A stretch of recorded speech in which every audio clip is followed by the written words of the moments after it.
How to become a master thief. एक master चोर कैसे बने। Hello and good morning friends, this is Sanjeev Jain.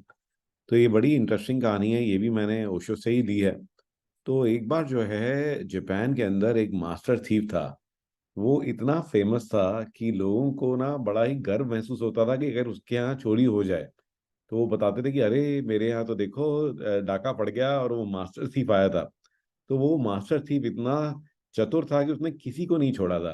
तो चाहे कोई वो बड़ा व्यापारी हो, ठीक है, चाहे वो कोई राजा हो, तो सब जगह में मास्टर थीफ जो है वो अपना निशान छोड़ के जाता था। और उसकी स्किल्स इतनी अमेजिंग थी कि आज तक जो है किसी को दूर दूर तक कानो कान खबर नहीं थी कि आखिर वो है कौन। लेकिन अब क्या है कि समय होता जा रहा था और जो वो चोर है, जो थीफ है, वो बूढ़ा होता जा रहा था। तो फाइनली जो थीफ है उसके बेटे ने कहा कि पिताजी अब आप काफी बूढ़े होते जा रहे हो, अब टाइम आ गया है कि आपको जो है अपनी स्किल्स जो है ये मुझे सिखा देनी चाहिए, क्योंकि आप ज्यादा दिन ये काम नहीं कर पाओगे। तो थीफ ने कहा हाँ बात तो तू सही कह रहा है, बट ये कोई ऐसी चीज तो है नहीं कि जो मैं किसी को सिखा सकूं, ये तो तुम्हें पकड़ना पड़ेगा। ठीक है ना, मैं दिखा सकता हूँ कि मैं क्या कर रहा हूँ बट मैं सिखा नहीं सकता। तो जो बेटा है उसने कहा कि चलो ठीक है, आप अगली बार जब चोरी पे जा रहे हो तो मुझे साथ ले चलना, मैं आपको देखूंगा और मैं सीख जाऊंगा। तो उसने कहा चलो ठीक है, तुम मेरे साथ चलो। तो फिर जब वो है कि वो अगली बार उसने कहा कि मैं राजा क्या डाका डालने जा रहा हूँ महल के अंदर में, और वो अपने बेटे को साथ ले गया। और बेटा जो है वो बहुत ही घबरा रहा था, कहते कि भाई आप पहली बार मुझे सिखाने ले जा रहे हो, वो भी सीधा राजा के यहाँ, अगर पकड़े गए तो क्या हाल होगा। तो वो जो है आप देख तो वो उसको ठंड हो रही थी, ठंड के अंदर भी जो बेटा है उसको पसीने आ रहे थे। और जो उसके पापा है जो मास्टर थीफ हैं, वो तो बिल्कुल एकदम एक्सपर्ट थे, उन्हें तो एक एक कदम उनका जो है बिल्कुल परफेक्ट था। और उन्हें कोई डर नहीं था, कोई कंसर्न नहीं थी, और उन्हें पता था एग्जैक्टली वो क्या कर रहे हैं। तो बेटा भी देख के बड़ा हैरान था कि अंधेरे के अंदर भी पिताजी जब चलते हैं तो एकदम श्योर होते हैं कहाँ जा रहे हैं। उन्हें पता है कि कौन सा ताला तोड़ना है, कौन से दरवाजे में घुसना है, कौन से रूम में जाना है, उसके बाद कहाँ जाना है। तो उनको कोई भी टेंशन नहीं थी, कोई भी स्ट्रेस नहीं, was just like a master. जैसे हम लोग देखते हैं पिक्चरों के अंदर कि जेम्स बॉन्ड जैसे कर रहा है काम अपना, बिल्कुल वैसे वो काम कर रहे थे। ठीक है। और फिर जो है वो बेटा साथ साथ में चल रहा था, बट बेटे की जान निकली जा रही थी, उसको तो लग रहा था कि मैं बेहोश ही ना हो जाऊं। इतना डर था उसके अंदर में कि अगर पकड़ा गया तो होगा क्या मेरा। और फिर जो है पिताजी ने जो है एक कबर्ड जो है वो तोड़ा, अलमारी तोड़ी। और अलमारी के अंदर बेटे को कहा कि जा फटाफट जा, अब इसके अंदर घुस जा और इसके अंदर जो सामान है वो निकाल।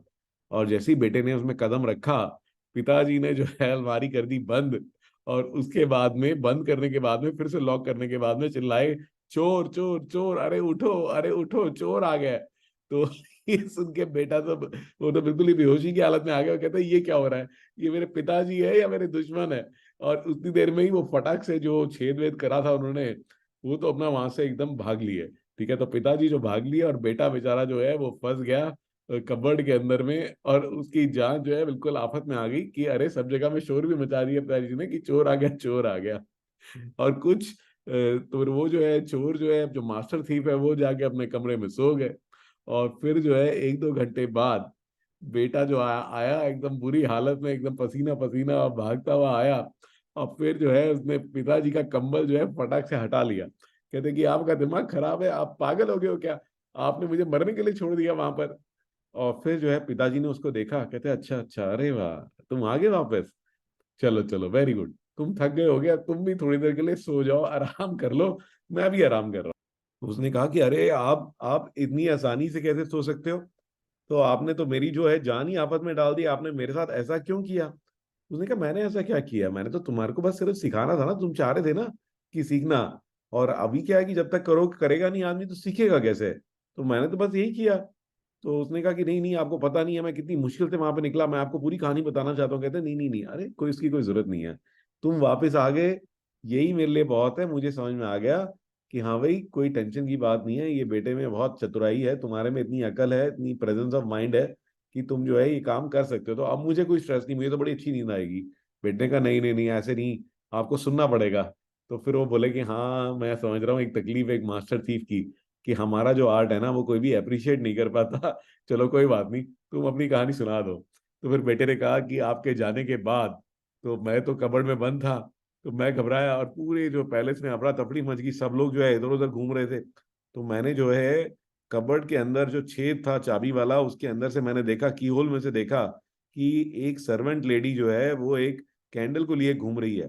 तो कहाँ से मेरे दिमाग में ये आइडिया आया कि भाई मैं जो है उसमें बिल्ली की आवाजें बनाने लगा। तो लेडी को लगा कि अरे कोई बिल्ली जो है इस अलमारी में फंस गई है, तो उसने जो है उस अलमारी को खोल दिया।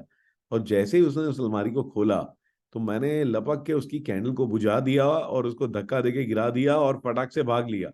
फिर मैं जैसे ही भागा तो बहुत सारे लोग मेरे पीछे भागने लगे। और जैसे ही मैं भागता रहा तो मैं एक कुएं के पास आया, और मैंने देखा कि कुएं के पास एक बड़ा सा पत्थर रखा है। तो पता नहीं मेरे को कहाँ से मेरे दिमाग में आइडिया आया, और मेरे में तो इतनी ताकत भी नहीं थी, बट लेकिन फिर भी मैंने बड़ी मुश्किल से उस पत्थर को उठा के कुएं में फेंक दिया। और जब कुएं में फेंका तो सबको ऐसा लगा कि चोर जो है कुएं में कूद गया। और इसी चीज का फायदा उठा के मैं वहां से भाग लिया। तो ये देख रहे हैं आपकी मैंने कितनी मेहनत करी, कितना अमेजिंग चीज है। मैं तो खुद ही सरप्राइज हूँ कि मेरे दिमाग में आइडिया कैसे आया। तो उसके पिताजी ने मेरे को समझाया कि बेटा ये तुम्हारे दिमाग का खेल नहीं है, ठीक है ना। तो जैसे मेडिटेशन करते हैं आप भगवान से जुड़ जाते हो, तो ये एक बड़ी शक्ति है। तो आपने दिमाग ने ये चमत्कार नहीं किया। तो ये जो है आपके ट्रू टैलेंट्स है, ये आपकी जो सोल है, ठीक है, ये जो यूनिवर्स की शक्ति है उसको आपने एक्सेस किया, क्योंकि उसमें आपका दिमाग नहीं था। तो यही स्किल मैं आपको सिखाना चाहता था। और यही इस स्टोरी का मॉरल भी है कि जो आपका असली असली जो वो कहते हैं कि भाई असली जो आपकी शक्ति है। तो एक और स्टोरी में मैंने आपको बताया था कि हम लोग जो है अपने हाथ से परफेक्ट सर्कल बनाने में क्यों कामयाब नहीं होते, क्योंकि हमारे अंदर एक डर होता है कि हमसे गलती ना हो जाए। अगर आप उस डर को हटा दें तो हर एक आदमी हमेशा परफेक्ट सर्कल ही बनाएगा। तो इसी प्रकार से जो हमारी सही स्किल्स हैं, अगर हम पूरा का पूरा ध्यान प्रेजेंट मोमेंट में दें, द नाउ में दें, तो फिर आपको जो है अपनी जो भी इच्छा है, जो भी चीज आप करना चाहते हैं, उसमें मास्टरी प्राप्त करने से कोई भी नहीं रोक सकता। तो that is the moral of the story. और एक और मॉरल ये भी है कि कई सारी चीजें जो हैं वो जब तक आप करोगे नहीं, तो if you want to swim, you want to learn to swim, you have to get into the water. तो आपको पानी में कूदना ही पड़ेगा। तो पिताजी ने जो है बेटे को भी एक तरीके से पानी में फेंक दिया, या आप कह सकते हैं आग में फेंक दिया, ताकि वो खुद से तैरना सीख सके। आइए बढ़ते हैं आज की छोटी सी टिप की तरफ। तो फ्रेंड्स रिसेंटली मेरे को थोड़ी शिकायत है डायबिटीज़ की। एंड डायबिटीज़ के साथ और भी बहुत सारी परेशानियां आ जाती हैं। तो मैंने एक कैंप अटेंड किया, natural lifestyle by Acharya Mohan ji and Puja ji. And it was really amazing. तो मेरे को बहुत सारे बेनिफिट्स हुए अपनी हेल्थ के अंदर में। तो मेरे शुगर के जो लेवल्स हैं वो भी आधे हो गए, बॉडी की फ्लेक्सिबिलिटी बहुत बढ़ गई, एनर्जी बहुत बढ़ गई। तो मैं आप सबको भी वही चैनल रिकमेंड करना चाहूँगा। तो चैनल का लिंक जो है मैं डाल रहा हूँ, आप यूट्यूब पे भी सर्च कर सकते हैं। इस चैनल का नाम है नेचुरल लाइफस्टाइल। सो मेरा ये बहुत सजेशन आप लोगों के लिए कि अगर आप बीपी, शुगर, और वेट, या अगर आप वेट भी लूज करना चाह रहे हैं, तो I lost 4 kgs in just 4 days। तो यू शुड, तो ये देखिए ये कैंप हुआ था यहाँ पर। इनफैक्ट एक कैंप की फोटो भी है। एंड अगर आप इस तरह की प्रॉब्लम से जूझ रहे हैं, तो इनका जो रूटीन है वो बहुत ही इजी टू फॉलो रूटीन है। ऐसी चीज जो आप घर में कर सकते हैं, क्योंकि कई बार होता है कि आप किसी जगह जा सकते हैं, किसी कैंप में जा सकते हैं, बट वो चीजें जो कैंप में हो रही हैं वो घर आके आप नहीं कर सकते, उस डाइट को भी फॉलो नहीं कर सकते। बट आचार्य मोहन जी जितनी सिंप्लिसिटी से ये चीजें सिखा रहे हैं, और वो चीजें भी ऐसी हैं जिसके लिए आपको कुछ चीज स्पेशल नहीं चाहिए, सब कुछ आपके घर में पहले से ही अवेलेबल है। तो you must try this out and trust me, this will totally change your life. तो आई होप कि आपको आज की कहानी पसंद आई होगी। I look forward to seeing you in the next story.